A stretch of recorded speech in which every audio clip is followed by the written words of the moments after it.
Hello again, everyone. This is your friend, Pastor Mark, bringing you chapters 19 and 20 from The Hiding Place by Corrie ten Boom, with John and Elizabeth Sherrill, narrated by Lynn Brooks. And it is a production of the Bible Broadcasting Network. We're so happy you joined us today. And now, let's get started.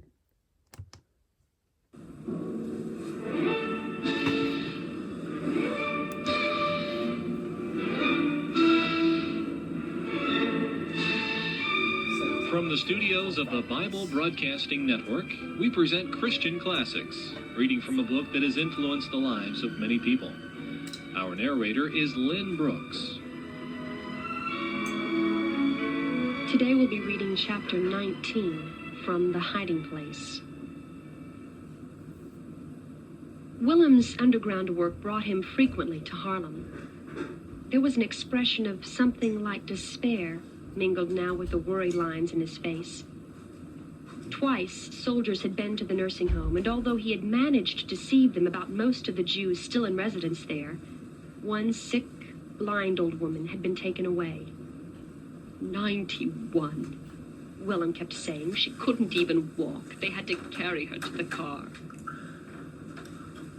So far, Willem's position as a minister had prevented direct action against him in time, but he was watched, he said, more closely than ever. To provide an official reason for his visits to Harlem, he started conducting a weekly prayer fellowship at the Begay each Wednesday morning.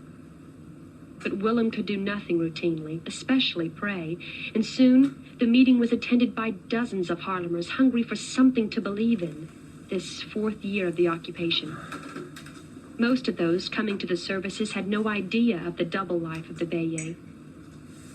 In a way, they posed a fresh danger as they passed workers and couriers from other underground groups coming and going on the narrow stairs. But in another way, we thought, it might be an advantage to have these flocks of obviously innocent people in and out. That, at least, was our hope. We were sitting around the supper table after curfew one night. 3 ten Booms, the 7 permanent guests, and 2 Jews for whom we were seeking homes, when the shop doorbells chimed. A customer after closing, and one bold enough to stand on the street after curfew. Taking the keys from my pocket, I hurried down to the hall, unlocked the workshop door, and felt my way through the dark store. At the front door, I listened a moment. "Who's there?" I called. "Do you remember me?" A man's voice speaking German. "Who is it?" I asked in the same language. "An old friend. Come for a visit. Open the door." I fumbled with the lock and drew the door gingerly back. It was a German soldier in uniform. Before I could reach the alarm button behind the door, he had pushed his way inside. Then he took off his hat, and in the October twilight, I recognized the young German watchmaker whom Father had discharged 4 years ago. "Otto," I cried. "Captain Altschuler. Our positions are slightly reversed, Miss ten Boom, are they not?" I glanced at his insignia. He was not a captain or anything close to it, but I said nothing. He looked around the shop. "Same stuffy little place," he said. He reached for the wall switch, but I put my hand over it. "No. We don't have blackout shades in the shop." "Well, let's go upstairs, where we can talk over old times. That old clock cleaner still around?" "Christoffels? He died in the fuel shortage last winter." Otto shrugged. "Good riddance, then. What about the pious old Bible reader?" I was edging my way to the sales counter where another bell was located. "Father is very well, thank you." "Well, aren't you going to invite me up to pay my respects?" Why was he so eager to go upstairs? Had the wretched fellow come just to gloat, or did he suspect something? My finger found the button. What was that? Otto whirled around suspiciously. What was what? That sound, I heard a kind of buzzing. I didn't hear anything, but Otto had started back through the workshop. Wait! Let me get the front door locked and I'll go up with you. I want to see how long it takes them to recognize you. I dawdled at the door as long as I dared. Definitely his suspicions were aroused. Then I followed him through the rear door into the hall. Not a sound from the dining room or the stairs. I dashed past him up the steps and rapped on the door. "Father! Betsy!" I cried in what I hoped was a playful voice. "I'll give you 6 guesses who's standing here." "No guessing games." Otto reached past me and flung open the door. Father and Betsy looked up from their meal. The table was set for 3, my unfinished plate on the other side. It was so perfect that even I, who had just seen 12 people eating here, could scarcely believe this was anything but an innocent old man dining with his daughters. The Alpina sign stood on the sideboard. They had remembered everything. Uninvited, Otto pulled out a chair. "Well, things happened just like I said, didn't they?" "So it would seem." "Betsy, give Captain Altschuler some tea." Otto took a sip of the brew Betsy poured him and glared round the table at us. "Where did you get real tea? No one else in Holland has tea." How stupid of me. The tea had come from Pickwick. "If you must know, it comes from a German officer, but you mustn't ask any further questions." I tried to imply clandestine dealings with a high occupation official. Otto lingered another 15 minutes, and then, feeling perhaps that he had underlined his victory sufficiently, sauntered out into the empty streets. It was only after another half hour that we dared give the all clear to 9 cramped and shaking people. The second week in October, during a particularly hectic morning with underground problems, the secret telephone number rang downstairs in the hall. I hurried down to pick it up. Only Father, Betsy, or I ever answered it. "Well, aren't you coming to pick me up?" It was Nolly. "Nolly, when? Where are you?" "At the train station in Amsterdam. Only I have no money for the train fare." "Stay right there. Oh, Nolly, we're coming." I biked to Bossenhoven Street, and then with Flip and the children who happened to be at home, hurried to the Haarlem station. We saw Nolly even before our train came to a stop in Amsterdam, her bright blue sweater like a patch of blue sky in the big, dark shed. 7 weeks in prison had left her pallid-faced, but as radiantly Nolly as ever. A prison doctor, she said, had pronounced her low blood pressure a serious condition, one that might leave her permanently disabled, and her 6 children a burden to society. Her face wrinkled in puzzlement as she said it. Christmas, 1943, was approaching. The light snow which had fallen was the only festive quality of the season. Every family, it seemed, had someone in jail, in a work camp, or in hiding. For once, the religious side of the holidays was uppermost in every mind. At the Bayet, we had not only Christmas to celebrate, but also Hanukkah, the Jewish festival of lights. Betsy found a Hanukkah candle stand among the treasures stored with us behind the dining room cupboard and set it up on the upright piano. Each night, we lighted one more candle as Yussi read the story of the Maccabees. Then we would sing, haunting, melancholy desert music. We were all very Jewish those evenings. About the 5th night of the festival, as we were gathered round the piano, the doorbell in the alley rang. I opened it to find Mrs. Bukers, wife of the optician next door, standing in the snow. Mrs. Bukers was as round and placid as her husband was thin and worried, but tonight her plump face was twisted with anxiety. "Do you think your Jews could sing a little more softly? We can hear them right through the walls, and, well, there are all kinds of people on the street." Back in Tante Jan's rooms, we considered this news in consternation. If the Bugers family knew all about her affairs, how many other people in Harlem did too? It wasn't long before we discovered that one who did was the chief of police himself. One dark January morning when it was trying to snow again, Tooze burst into underground headquarters in Tanta Jan's rear room, clutching a letter in her hand. The envelope bore the seal of the Harlem Police. I tore it open. Inside, on the police chief's stationery, was a handwritten note. I read it silently, then aloud. You will come to my office this afternoon at 3 o'clock. For 20 minutes we tried to analyze that note. Some felt it was not a prelude to arrest. Why would the police give you a chance to escape? Still, it was safest to prepare for search and imprisonment. Workers slipped out of the house one at a time. Boarders emptied wastebaskets and picked up scraps of sewing in preparation for a quick flight to the secret room. I burned incriminating papers in the long, empty coal hearth in the dining room. The cat caught the tension in the air and sulked beneath the sideboard. Then I took a bath, perhaps the last for months, and packed a prison bag according to what Nolly and others had learned. A Bible, a pencil, needle and thread, soap, or what we called soap these days, toothbrush, and comb. I dressed in my warmest clothes with several sets of underwear and a second sweater beneath the top one. Just before 3, I hugged Father and Betsy tight and walked through the gray slush to the Smedistrut. The policeman on duty was an old acquaintance.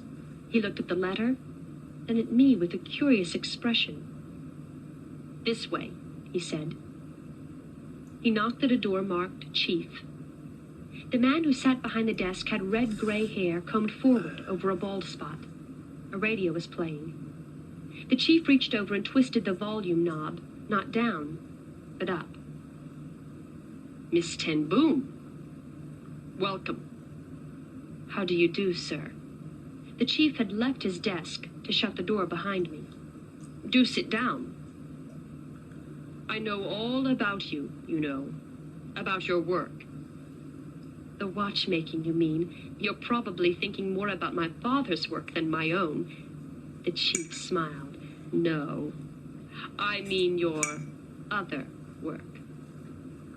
Ah, then you're referring to my work with retarded children? Oh, yes. Let me tell you about... No, Miss Ten Boom. I am not talking about your work with retarded children. I'm talking about still another work, and I want you to know that some of us here are in sympathy. The chief was smiling broadly now. Tentatively, I smiled back. Now, Miss Ten Boom, I have a request. The chief sat down on the edge of his desk and looked at me, steadily. He dropped his voice until it was just audible. He was, he said, working with the underground himself, but an informer in the police department was leaking information to the Gestapo. There's no way for us to deal with this man but to kill him. A shudder went down my spine. What alternative have we? The chief went on in a whisper. We can't arrest him. There are no prisons except those controlled by the Germans. But if he remains at large, many others will die. That is why I wondered, Miss Ten Boom, if in your work you might know of someone who could kill him? Yes. I leaned back. Was this all a trap to trick me into admitting the existence of a group, into naming names? Sir, I said at last, seeing the chief's eyes flicker impatiently, I have always believed that it was my role to save life, not destroy it. I understand your dilemma, however, and I have a suggestion. Are you a praying man? Aren't we all these days? Then let us pray together now that God will reach the heart of this man so that he does not continue to betray his countrymen. There was a long pause. Then the chief nodded. That I would very much like to do. And so there, in the heart of the police station, with a radio blaring out the latest news of the German advance, we prayed. We prayed that this Dutchman would come to realize his worth in the sight of God and the worth of every other human being on earth. Today we have been reading from The Hiding Place by Corrie ten Boom with John and Elizabeth Sherrill, published by the Fleming H. Revell Company. You've been listening to Christian Classics, narrated by Lynn Brooks. This has been a production of the Bible Broadcasting Network.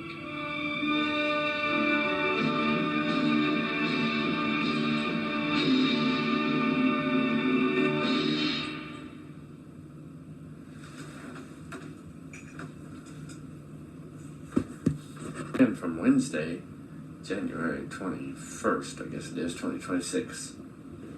From a book that has influenced the lives of many people. Our narrator is Lynn Brooks. Today we'll be reading chapter 20 from The Hiding Place. The episode with the chief of police should have been encouraging. Apparently we had friends in high places. As a matter of fact, the news had the opposite effect upon us. Here was one more illustration of how our secret was no secret at all. All of Harlem seemed to know what we were up to. We knew we should stop the work, but how could we? Who would keep open the network of supplies and information on which the safety of hundreds depended? If a hideaway had to be abandoned, as happened all the time, who would coordinate the move to another address? We had to go on. But we knew that disaster could not be long in coming. As a matter of fact, it came first to Jop, the 17-year-old apprentice who had sought a safe home at the Bayet. Late one afternoon near the end of January 1944, Rolf stepped stealthily into the workshop. He glanced at Jop. I nodded. Jop was party to everything that went on in the house.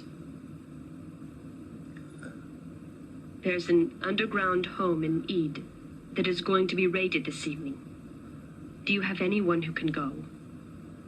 But I did not. Not a single courier or escort person was at the Bayet this late in the day. I'll go, Jop said. I opened my mouth to protest that he was inexperienced and liable to the factory transport himself if stopped on the street. Then I thought of the unsuspecting people at Ede. We had a wardrobe of girls' scarves and dresses upstairs.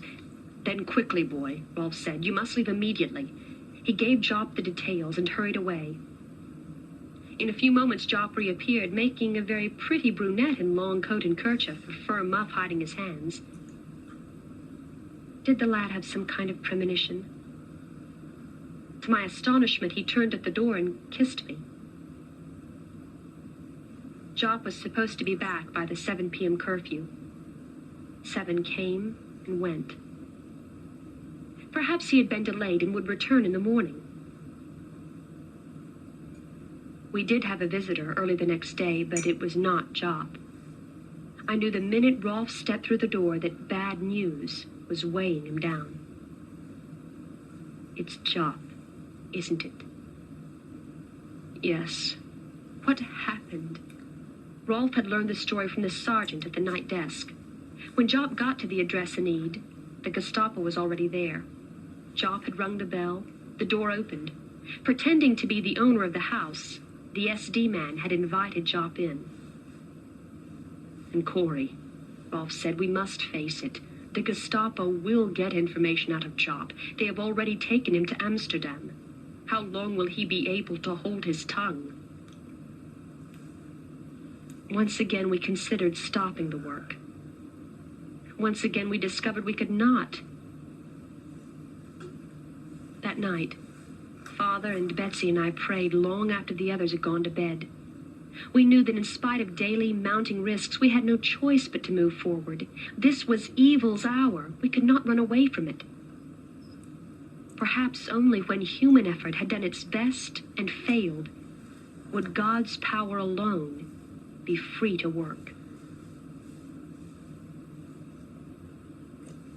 At the sound of someone in my room, I opened my eyes painfully. It was Yussi carrying up his bedding and nightclothes to store in the secret room. Behind him came Mary and Thea with their bundles. I shut my eyes again. It was the morning of February 28th, 1944. For 2 days I had been in bed with influenza. My head throbbed, my joints were on fire. Every little sound, Mary's wheeze, the scrape of the secret panel made me want to shriek. I heard Hank and Mita come in, then Yusi's laugh as he handed the day things out to the others through the low door. Go away, all of you. Leave me alone. I bit my lip to keep from saying it. At last, they collected their clothes and belongings and trooped out, closing the door behind them. Where was Leendert? Why hadn't he come up? Then I remembered that Leendert was away for a few days, setting up electrical warning systems like ours in several of our host homes. I drifted back into a feverish sleep. The next thing I knew, Betsy was standing at the foot of the bed, a steaming cup of herb tea in her hand. I'm sorry to wake you, Corey, but there's a man down in the shop who insists he will talk only to you. Who is he? He says he's from Ermello. I've never seen him before. I sat up shakily. That's all right. I have to get up anyway. Tomorrow the new ration cards come. I sipped the scalding tea, then struggled to my feet. There, by the bed, lay my prison bag, packed and ready as it had been since the summons from the chief of police. In fact, I'd been adding to it. Besides the Bible, clothing, and toilet things, it now held vitamins, aspirins, iron pills for Betsy's anemia, and much else. It had become a kind of talisman for me, a safeguard against the terrors of prison. I got slowly into my clothes and stepped out onto the landing. The house seemed to reel around me. I crept down, clinging to the handrail. At the door to Tanta Jan's rooms, I was surprised to hear voices. I looked in. Of course, I'd forgotten. It was Wednesday morning. People were gathering for Willem's weekly service. I saw Nolly passing around occupation coffee, as we called the current brew of roots and dried figs. Peter was already at the piano, as he was most weeks, to provide the music. I continued down around the stairs, passing new arrivals streaming up. As I arrived, wobble-kneed in the shop, a small, sandy-haired man sprang forward to meet me. Miss Ten Boom? Yes. There was an old Dutch expression. You can tell a man by the way he meets your eyes. This man seemed to concentrate somewhere between my nose and my chin. Is it about a watch? I asked. No, Miss Ten Boom, something far more serious. His eyes seemed to make a circle around my face. My wife has just been arrested. We've been hiding Jews, you see.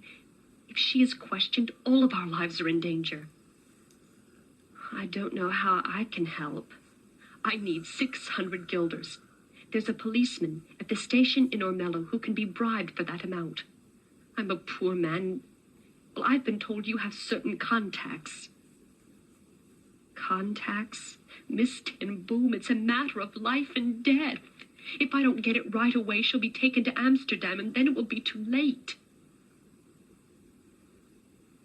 Something about the man's behavior made me hesitate. Yet how could I risk being wrong? Come back in half an hour. I'll have the money. For the first time, the man's eyes met mine. I'll never forget this. The amount was more than we had at the Bayet, so I sent twos to the bank with instructions to hand the man the money but not to volunteer any information. Then I struggled back up the stairs. Where 10 minutes earlier I had been burning with fever, now I was shaking with cold. I stopped at Tanta Jan's rooms just long enough to take a briefcase of papers from the desk. Then, with apologies to Willem and the others, I continued to my room. I undressed again, refilled the vaporizer where it was hissing on its small spirit stove, and climbed back into bed. For a while, I tried to concentrate on the names and addresses in the briefcase. 5 cards needed this month in Zandvoort. None in Overveen. We would need 18, and the flu roared behind my eyes. The paper swam in front of me. The briefcase slipped from my hand, and I was asleep.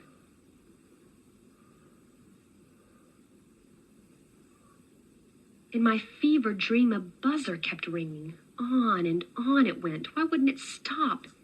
Feet were running, voices whispering, "Hurry, hurry." I sat bolt upright. People were running past my bed. I turned just in time to see Thea's heels disappear through the low door. Mita was behind her, then Hank. But I hadn't planned a drill for today. Who in the world... Unless it wasn't a drill. Yussi dashed past me, white-faced, his pipe rattling on the ashtray that he carried and shaking hands. And at last it penetrated my numbed brain that the emergency had come. 1, 2, 3 people already in the secret room. 4 as Yussi's black shoes and scarlet socks disappeared. Mary. Where was Mary? The old woman appeared in the bedroom door, mouth open, gasping for air. I sprang from my bed and half pulled, half shoved her across the room. I was sliding the secret panel down behind her when a slim, white-haired man burst into the room. I recognized him from Pickwick's, someone high in the National Resistance. I'd had no idea he was in the house. He dived after Mary. 5, 6. Yes, that was right, with lingered away. The man's legs vanished, and I dropped the panel down and leapt back into bed. Below, I heard doors slamming, heavy footsteps on the stairs. But it was another sound that turned my blood to water. The strangling, grating rasp of Mary's breathing. Lord Jesus, I prayed, you have the power to heal. Heal Mary now.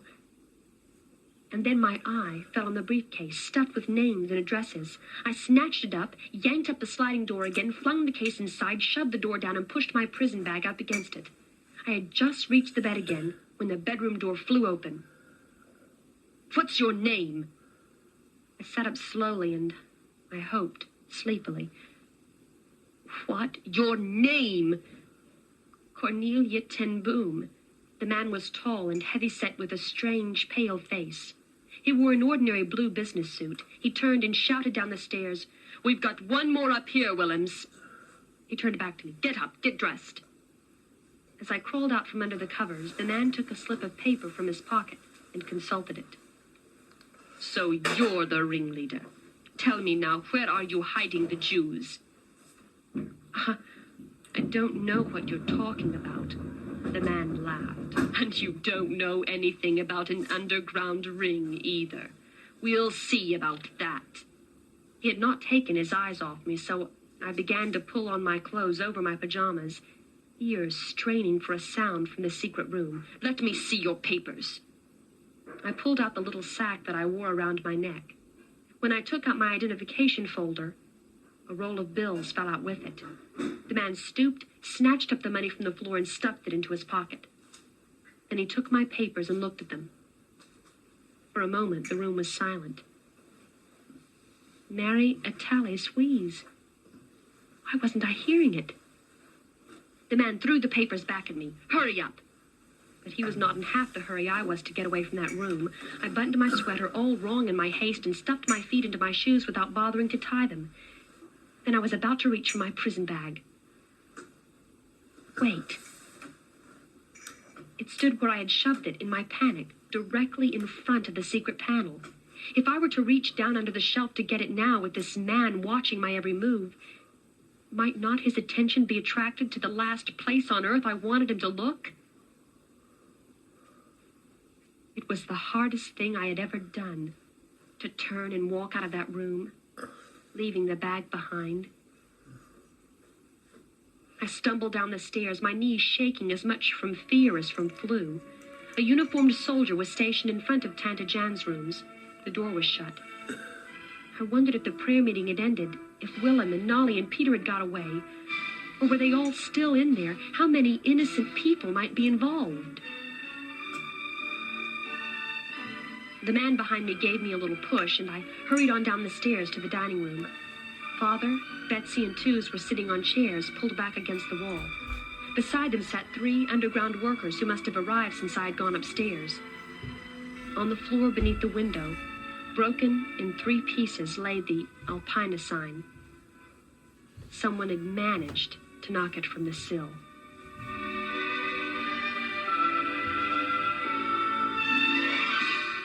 Today on Christian Classics, we have been reading from The Hiding Place by Corrie ten Boom with John and Elizabeth Sherrill, published by the Fleming H. Revell Company.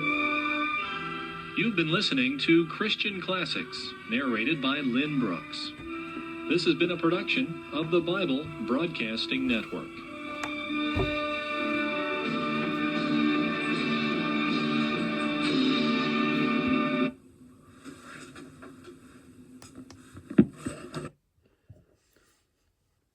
And so we conclude with chapters 19 and 20 of The Hiding Place by Corrie ten Boom. Thank you for listening.